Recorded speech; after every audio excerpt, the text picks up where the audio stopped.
Hi, I'm Dr. Andy Riemer. I'm an ophthalmologist with Riemer Eye Center. I went to school at Ferris and got my pharmacy degree, and then decided to move on and went to medical school at Michigan State.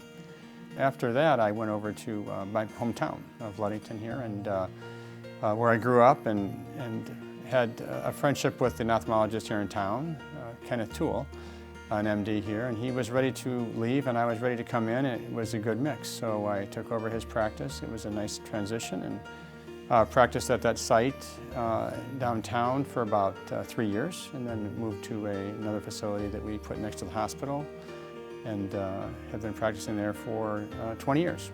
Ophthalmology is a great field. There's huge advancements. There's a lot of technology. I think the number one thing is that the patient comes first in terms of their needs. Until you sit down and have a conversation with the patient, you don't know what their needs are going to be or what they are. And especially when it comes to surgical decisions, I think it's very important that there's a conversation that takes place with the patient to identify what their needs are. I hear patients tell me that they're happy that they can get their care locally and not driving.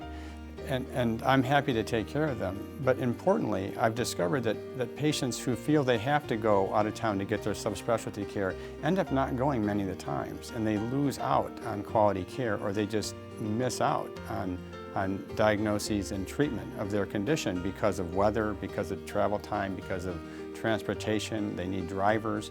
I think a lot of times patients can get lost in the shuffle of seeing too many specialists, the cornea doctor, the glaucoma doctor, the retina doctor, the cataract doctor.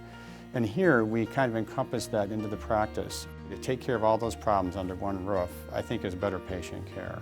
It's good for our practice and it's good for the community. The 20th anniversary came up fast, and I didn't think it could come up that fast, but here we are.